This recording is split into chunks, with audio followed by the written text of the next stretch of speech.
Hi guys, welcome to social post. నేను మీ Chanakya.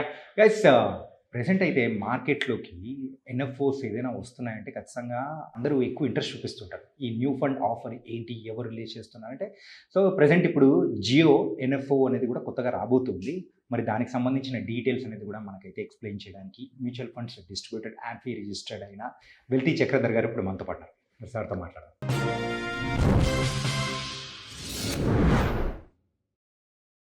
Hi sir, నమస్తే sir. నమస్తే అండి. జియో వల్ల ఏది తీసుకొచ్చినా కానీ కొంచెం పీపుల్ ఎక్కువ ఇంట్రెస్ట్ చూపిస్తూ ఉంటారు. వాళ్ళ అగ్రెసివ్ నేచర్ అలా ఉంటుంది. అంటే ఇప్పుడు కొత్తగా జియో ఎన్ఎఫ్ఓ వస్తుంది కదా సార్, మరి దాని గురించి ఏం చెప్తారు సార్ మీరు? యాక్చువల్గా జియో అనేది మనకు అందరూ తెలిసిందే, రిలయన్స్ బ్రాండ్. ఒక బ్రాండ్ ఆల్రెడీ దానికి ట్యాగేజ్ ఉంది. సో వాళ్ళ ఏం చేసినా కూడా మీరు చెప్పినట్టు రెవల్యూషన్ అయితే అవుతుంది అది. సో అలాగే జియో వాళ్ళు ఏంటంటే బ్లాక్ రాక్తో కలిసి మనకి మ్యూచువల్ ఫండ్స్ అనేది మొదలుపెట్టారండి. సో బ్లాక్ రాక్ అనేది మనకి యుఎస్ కంపెనీ. సో యూఎస్లో అది న్యూయార్క్లో ఉంటుంది. దాని హెడ్ ఆఫీస్ వచ్చి మనకి 1988లో అది ఎస్టాబ్లిష్ అయింది. సో వాళ్ళు ఎప్పటి నుంచో చాలా పైనియర్గా ఉన్నారు ఇన్వెస్ట్మెంట్స్లో. అలాగే ఫిక్స్డ్ ఇన్కమ్లో కూడా వాళ్ళు చాలా ఎక్కువ బాగా చేస్తారన్నమాట. చూడండి, వాళ్ళు ఇన్వెస్ట్మెంట్స్ అనగానే ఫిక్స్డ్ ఇన్కమ్ ఒకటి ఉంటుంది, అలాగే ఈక్విటీ ఇన్కమ్ ఒకటి ఉంటుంది. సో ఈక్విటీ సైడ్ కాబట్టి వాళ్ళు ఫిక్స్డ్ ఇన్కమ్ రూట్లో వాళ్ళు చాలా స్ట్రాంగ్గా ఉన్నారు. అయితే బ్లాక్ రాక్ అనేది ఇండియాకి కొత్త కాదండి. గతంలో కూడా డిఎస్పీ అనే కంపెనీ ఉంది మన దగ్గర ఇండియాలో. డిఎస్పీ అనే మ్యూచువల్ ఫండ్ కంపెనీ ఉంది. ఆ డిఎస్పీ మ్యూచువల్ ఫండ్ కంపెనీతో పాటు మెర్లించ్ అనే ఒక ఫారెన్ కంపెనీ ఎప్పటి నుంచో ఉండేది అనమాట, డిఎస్పీ మెర్లించ్ అనేది. సో ఆ డిఎస్పీ మెర్లించ్ వాళ్ళకి వాటా ఎంత అయితే ఉందో, షేర్ ఎంత ఉందో, ఆ షేర్ని బ్లాక్ రాక్ గతంలో కొనుక్కొని డిఎస్పీ బ్లాక్ రాక్ లాగా ఇండియాలో చాలా బాగా 10 years దాకా వాళ్ళు ఉన్నారు. తర్వాత కొన్ని కారణాల వల్ల ఆ మొత్తం బ్లాక్ రాక్ ఉన్న షేర్ని మొత్తం డిఎస్పీకి ఇచ్చేసి వాళ్ళు తప్పుకున్నారు. సో మళ్ళీ రీసెంట్గా ఒక 3 years బ్యాక్ మళ్ళీ జియోతో టైఅప్ అయ్యారు. అయిపోయి మళ్ళీ జియో బ్లాక్ రాక్ లాగా మళ్ళీ ఇండియాలోకి మళ్ళీ రీఎంట్రీ ఇచ్చారు వాళ్ళు. సో ఇక్కడ చూస్తే మీకు ఈ బ్లాక్ రాక్ అనేది ఒక solid company, US based company. అలాగే జియో ఫైనాన్స్ కానివ్వండి, జియో రిలయన్స్ అంటే మనకు తెలిసిందే ఇండియాలో టాప్ 1 బ్రాండ్ అది. సో వీళ్ళిద్దరు కాంబినేషన్లో వచ్చిందే ఇప్పుడు ఎన్ఎఫ్ఓ. అయితే ఇప్పుడు మ్యూచువల్ ఫండ్స్ కాకుండా మీ అందరూ తెలుసు, కొత్తగా ఎస్ఐఎఫ్స్ అనేది మన security exchange board of India రీసెంట్గా లాంచ్ చేసింది. 1 year అయింది ఆల్మోస్ట్. సో ఈ ఎస్ఐఎఫ్స్ అనేది ఏంటంటే స్పెషలైజ్డ్ ఇన్వెస్ట్మెంట్ ఫండ్. సో ఇది ఏంటంటే మ్యూచువల్ ఫండ్స్ కంటే కొంచెం 1 step ahead అని చెప్తున్నాం. మ్యూచువల్ ఫండ్స్ ప్లస్ అనేది ఎస్ఐఎఫ్. సో ఈ ఎస్ఐఎఫ్లో కూడా ఏంటంటే మనకి 2 ఉంటాయండి. హైబ్రిడ్ స్కీమ్స్ ఒకటి ఉంటుంది, ఈక్విటీ ఒకటి ఉంటుంది, డెట్ ఒకటి ఉంటుంది. సో చాలా మంది ఇండియాలో డెట్ గురించి పెద్దగా ఇన్వెస్ట్మెంట్ చేయరు, అటు మ్యూచువల్ ఫండ్స్లో కానివ్వండి, ఈవెన్ ఎస్ఐఎఫ్స్లో కానివ్వండి. ఎందుకంటే డెట్ ప్రొడక్ట్స్ అంటే మన దగ్గర ఆల్రెడీ బ్యాంకులో ఫిక్స్డ్ డిపాజిట్స్ కానివ్వండి, కార్పొరేట్ బాండ్స్ కానివ్వండి, ఇవన్నీ చాలా బాగా రాణిస్తున్నాయి. సో ఈ కాంపిటీషన్కి అది తట్టుకోలేకపోతుంది. ఎందుకంటే అందులో మీకు చూస్తే 6%, 7% కంటే ఇంట్రెస్ట్ రాదు. సో డెట్ ఫండ్స్ని పెద్దగా ఇండియాలో ఎవరు ఇన్వెస్ట్మెంట్ చేయరు, అది మ్యూచువల్ ఫండ్స్లో కానివ్వండి, అలాగే ఎస్ఎఫ్లో కానివ్వండి. ఓన్లీ ఎమర్జెన్సీ ఫండ్ నీడ్ కోసం పెట్టుకుంటారు. చూడండి, ఎమర్జెన్సీ అంటే కొంతమందికి జాబ్స్ ఎప్పుడు పోతాయో తెలియదు, సాఫ్ట్వేర్ కంపెనీలో పనిచేస్తున్నారు, మంచి ప్యాకేజ్ ఉంది వాళ్ళకి, suppose 3 lakhs per month package ఉంది. సడన్గా జాబ్ పోతే మళ్ళీ అంతే ప్యాకేజ్తో మళ్ళీ జాబ్ దొరకాలి. అట్లీస్ట్ ఒక 6 months, 7 months వాళ్ళు ఐడియల్గా ఉన్నా కూడా ఎటువంటి దాని ఇంపాక్ట్ పడకుండా వాళ్ళ ఎందుకంటే లోన్స్ ఆల్రెడీ నడుస్తాయి. వెహికల్ లోన్స్ కానివ్వండి, హోమ్ లోన్స్ కానివ్వండి, స్కూల్ పిల్లల ఫీజు కానివ్వండి, ఇట్లాంటివన్నీ ఉంటాయి. సో ఇట్లాంటివన్నీ కూడా ఒక 6 monthsకి మనం తట్టుకోవాలి, జాబ్ లేకపోయినా, లే ఆఫ్ అయినా కూడా అనుకుంటే మాత్రం ఎమర్జెన్సీ ఫండ్ అని ఒకటి ఉంటుంది అనమాట. సో ఈ డెట్ ఫండ్స్ అనేవి అటు మ్యూచువల్ ఫండ్స్లో కానివ్వండి, అలాగే ఎస్ఐఎఫ్లో కానివ్వండి, కేవలం వాటి పర్పస్ కోసమే. ఎందుకంటే డెట్ ఫండ్స్ అనగానే మనకి క్వాలిటీగా 5 to 6% రేట్ ఆఫ్ ఇంట్రెస్ట్ వస్తుంది with zero market risk. Market ఎట్టి పరిస్థితుల్లో మార్కెట్ ఏమైనా కానివ్వండి, ఈ వాల్యూ ప్రిన్సిపల్ పడిపోదు, ప్లస్ కొంత నామినల్ ఇంట్రెస్ట్ అయితే యాడ్ అవుతూ ఉంటుంది. సో డెట్ ప్రోడక్ట్ అనేది అందుకే వాడతారన్నమాట. సో అటు మ్యూచువల్ ఫండ్స్లోనూ ఉంటాయి, అట్లాగే మనకి వస్తే ఎస్ఐఎఫ్లో కూడా ఉంటాయి. సో ఇప్పుడు చూస్తే నెక్స్ట్ వీళ్ళు వచ్చిన ఈ జియో వాళ్ళు కొత్తగా వస్తున్న ఎన్ఎఫ్ఓ ఏదైతే ఉందో అది 29th June స్టార్ట్ అయిపోయిందండి ఆల్రెడీ. రేపు 13th July దాకా మనకి ఎన్ఎఫ్ఓ ఫామ్లో ఉంది. సో ఈ ఎన్ఎఫ్ఓ టైంలో ఎవరు ఇన్వెస్ట్మెంట్ చేసిన వాళ్ళకి ఫేస్ వాల్యూ 10 rupeesతోనే యూనిట్స్ అనేవి అలాట్ అవుతాయి అన్నమాట. ఒకవేళ మళ్ళీ సెకండరీ మార్కెట్లోకి మళ్ళీ రీలాంచ్ అవుతాయి. రేపు 20th July నుంచి మళ్ళీ సెకండరీ మార్కెట్లో రీలాంచ్ అవుతాయి. అప్పుడు 10 rupees 1 paisa, 10 rupees 10 paisa, 10 rupees 5 paisaతో మనకి ట్రేడ్ అవుతూ ఘనంగా పెరుగుతుంటుంది. అయితే ఇది ఎవరు తీసుకోవాలి? ఇప్పుడు జనరల్గా ఎవరికి ఇలాంటివి బాగుంటాయి, సూట్ అవుతాయి అనేది ఏంటంటే చూడండి, వెల్త్ అక్యుములేషన్ స్టేజ్ ఒకటి ఉంటుంది, అలాగే వెల్త్ ప్రిజర్వేషన్ స్టేజ్ ఒకటి ఉంటుంది అనమాట. ఇప్పుడు చూడండి, జనరల్గా యంగ్స్టర్స్ ఎవరైతే ఉంటారో ఒక 25 yearsకి వాళ్ళకి జాబ్ వచ్చింది కొత్తగా, అప్పుడు కొత్త జాబ్లో జాయిన్ అయ్యారు, వాళ్ళకి ఒక గోల్ ఉంటుంది, రిటైర్మెంట్ కార్డ్కి నేను ఒక కార్పస్ బిల్డ్ చేయాలి. అలాగే ఒక మ్యారీడ్ కపుల్ ఉన్నారు రీసెంట్గా, సో వాళ్ళకి కిడ్స్ పుడతారు త్వరలో, వాళ్ళకి ఎడ్యుకేషన్ కోసం ఒక కార్పస్ క్రియేట్ చేయాలి. ఒకవేళ ఫీమేల్ బేబీ పుడితే మ్యారేజ్ కోసం అంటూ ఒక కార్పస్ క్రియేట్ చేయాలి. సెల్ఫ్గా వాళ్ళ రిటైర్మెంట్ కోసం ఒక కార్పస్ క్రియేట్ చేయాలి. ఇట్లాంటి లాంగ్ టర్మ్ గోల్స్ అనేది కూడా వెల్త్ అక్యుములేషన్ స్టేజ్ అంటారు దాన్ని. సో ఆ స్టేజ్లో ఏంటంటే మనం ఈక్విటీలో ఎక్కువ ఇంపార్టెన్స్ ఇవ్వాలి. డెట్ హైబ్రిడ్లో పెడితే మనకి రిటర్న్స్ రావు.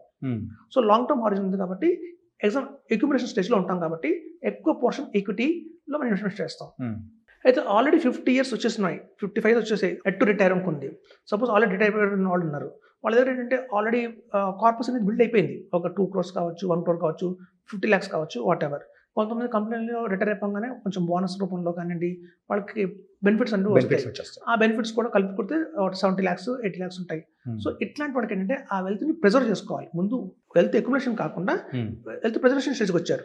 ఒక వెల్త్ని బిల్డ్ చేసాము, ఇప్పుడున్న వెల్త్ని కాపాడుకుంటూ తిరిగి రిటర్న్ తెచ్చుకోవాలన్నమాట.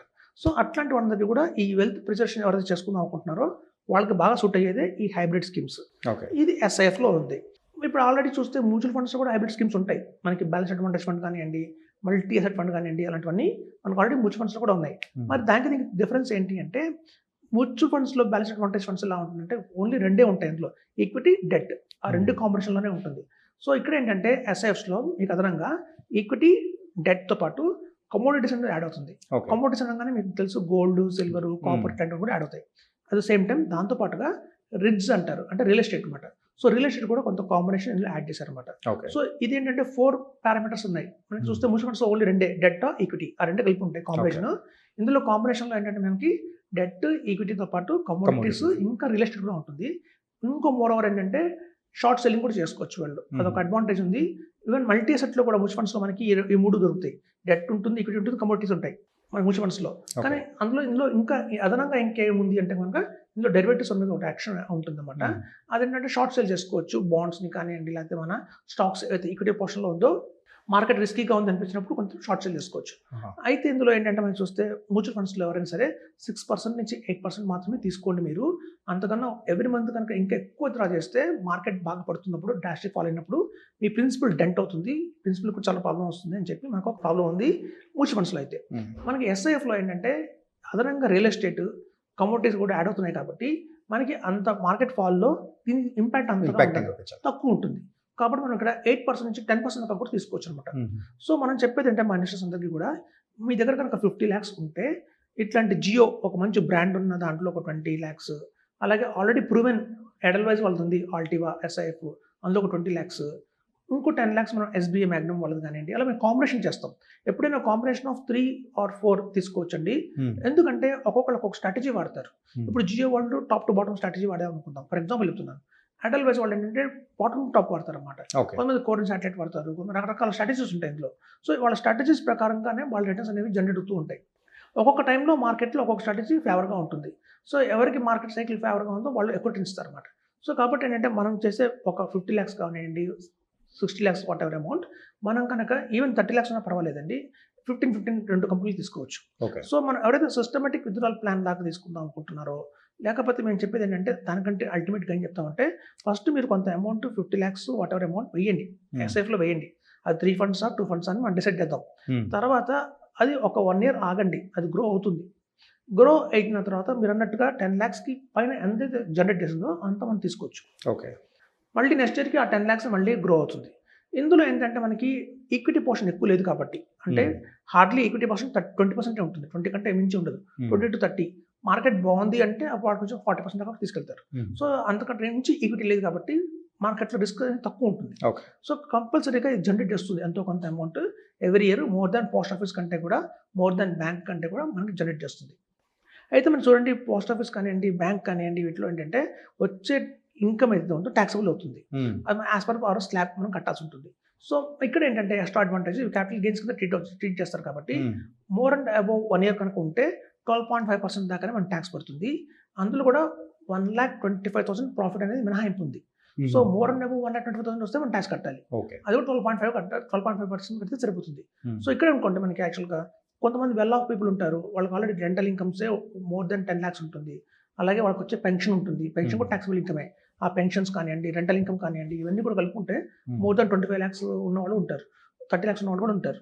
సో వీళ్ళకి విధంగా ఇంకా బర్డెన్ కాకుండా, ఇంకా ట్యాక్స్ ఎక్కువ బర్డెన్ కాకుండా ఇట్లాంటి హైబ్రిడ్ స్కీమ్స్లో పెట్టుకుంటే దీని మీద ఎప్పుడైనా విత్డ్రా చేసుకుంటే ఎమర్జెన్సీలో మనకి ఆటోమేటిక్గా దాని ఇంపాక్ట్ అయితే ఈ స్లాబ్ మేరకు ఉండదు, కేవలం 12.5%తోనే అయిపోతుంది. సో కాబట్టి ఇది ఒక మంచి అడ్వాంటేజ్ అండి. ఎవరికైనా రెగ్యులర్ ఇన్కమ్ కోసం చూసుకుంటున్నాం అంటే కనుక ఎక్సలెంట్ ఆపర్చునిటీ వచ్చింది మనకి ఇప్పుడు జియో వాళ్ళ నుంచి. ఒక మంచి బ్రాండ్ అయితే ఉంది Jio, at the same time BlackRock కూడా. సో మా దగ్గర ఏంటంటే మా ప్లాట్ఫామ్లో ఇండియాలో ఎన్ని SIFలు ఉన్నాయో అన్ని SIFs ఒక ప్లాట్ఫామ్లో మేము అందిస్తున్నాము. సో వాళ్ళకి మేము మానిటర్ చేస్తుంటాం, మన దగ్గర ఇన్వెస్ట్మెంట్ చేస్తారు కాబట్టి మనం వాటిని రెగ్యులర్గా మానిటర్ చేస్తాము. మానిటర్ చేసి ఏదైనా మార్చాలి, ఈ ఎస్ఐఎఫ్ కంటే ఇంకో ఎస్ఐఎఫ్ చాలా బాగుంది, ఓకే. రిటర్న్స్ ఎందుకు తగ్గుతున్నాయి.